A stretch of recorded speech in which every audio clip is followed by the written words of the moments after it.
यानी काल के अवतारों की जानकारी।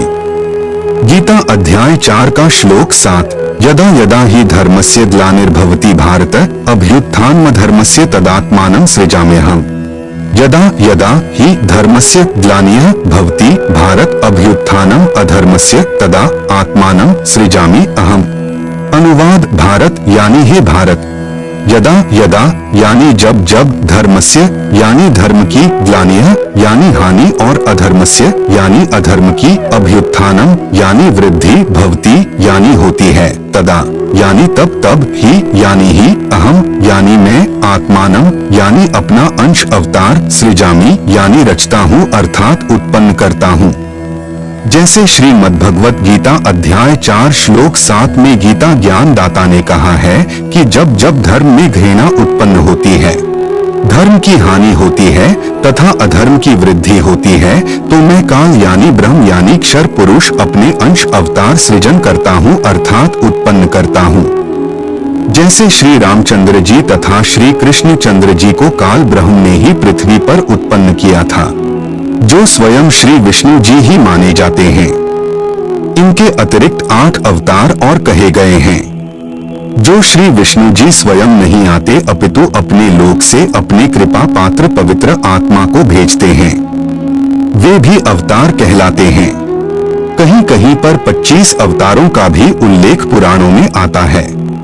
काल ब्रह्म यानी क्षर पुरुष के भेजे हुए अवतार पृथ्वी पर बढ़े अधर्म का नाश कत्लेआम अर्थात संहार करके करते हैं।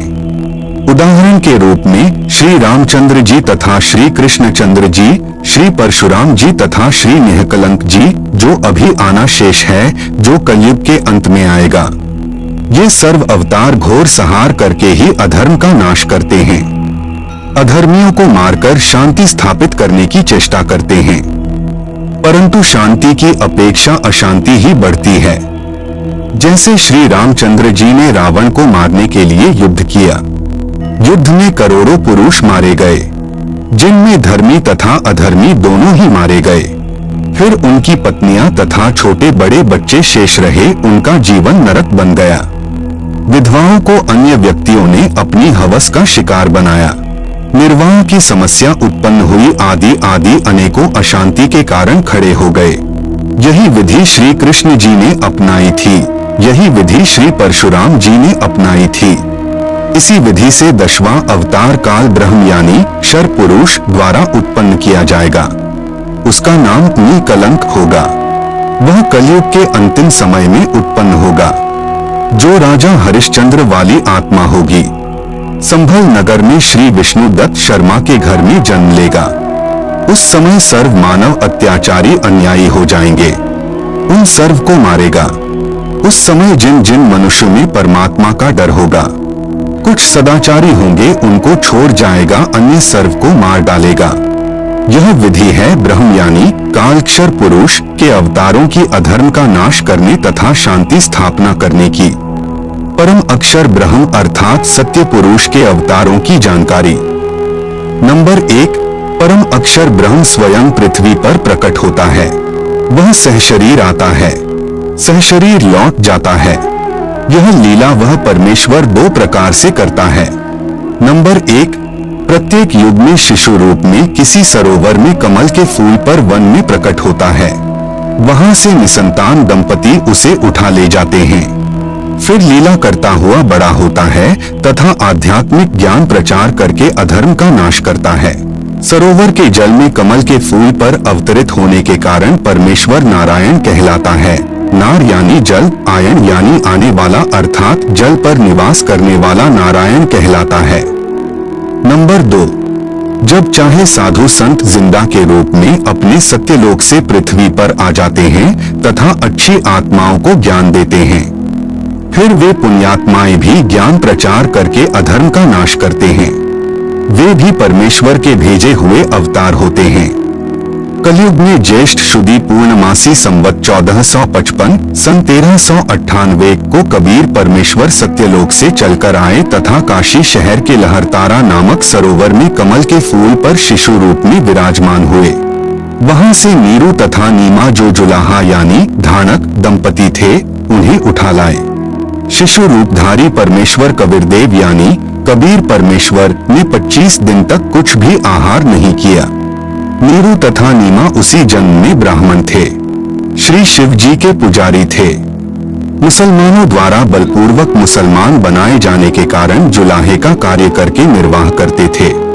बच्चे की नाजुक हालत देखकर नीमा ने अपने इष्ट शिव जी को याद किया। शिव जी साधु वेश में वहां आए तथा बालक रूप में विराजमान कबीर परमेश्वर को देखा। बालक रूप में कबीर साहेब जी ने कहा है, शिव जी इन्हें कहो एक कुंवारी गाय लाएं, वह आपके आशीर्वाद से दूध देगी। ऐसा ही किया गया। कबीर परमेश्वर के आदेशानुसार भगवान शिव जी ने कुंवारी गाय की कमर पर थपकी लगाई। उसी समय बछिया के थनों से दूध की धार बहने लगी।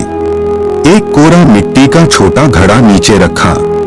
पात्र भर जाने पर दूध बंद हो गया। फिर प्रतिदिन पात्र थनों के नीचे करते ही बछिया के थनों से दूध निकलता। उसको परमेश्वर कबीर जी पिया करते थे। जुलाहे के घर परवरिश होने के कारण बड़े होकर परमेश्वर कबीर जी भी जुलाहे का कार्य करने लगे तथा अपनी अच्छी आत्माओं को मिले, उनको तत्व ज्ञान समझाया तथा स्वयं भी तत्व ज्ञान प्रचार करके अधर्म का नाश किया तथा जिन जिन को परमेश्वर जिंदा महात्मा के रूप में मिले उनको सच्चखंड यानी सत्यलोक में ले गए तथा फिर वापस छोड़ा। उनको आध्यात्मिक ज्ञान दिया तथा अपने से परिचित कराया। वे उस परमेश्वर यानी सत्य पुरुष के अवतार थे। उन्होंने भी परमेश्वर से प्राप्त ज्ञान के आधार से अधर्म का नाश किया। वे अवतार कौन कौन हुए हैं? नंबर 1 आदरणीय धर्मदास जी, नंबर 2 आदरणीय मलुकदास जी, नंबर 3 आदरणीय नानक देव साहेब जी, सिख धर्म के प्रवर्तक, नंबर 4 आदरणीय दादू साहेब जी, नंबर 5 आदरणीय गरीबदास साहेब जी गांव छुड़ानी जिला झज्जर हरियाणा वाले तथा नंबर 6 आदरणीय घीसा दास साहेब जी गांव खेखड़ा जिला मेरठ उत्तर प्रदेश वाले। ये उपरोक्त सर्व अवतार परम अक्षर ब्रह्म यानी सत्य पुरुष के थे। अपना कार्य करके चले गए, अधर्म का नाश किया, जिस कारण से जनता में बहुत समय तक बुराई नहीं समाई। वर्तमान में संतों की कमी नहीं परंतु शांति का नाम नहीं। कारण यह है कि इन संतों की साधना शास्त्रों के विरुद्ध है, जिस कारण से समाज में अधर्म बढ़ता जा रहा है। इन पंथों और संतों को सैकड़ों वर्ष हो गए ज्ञान प्रचार करते हुए परंतु अधर्म बढ़ता ही जा रहा है।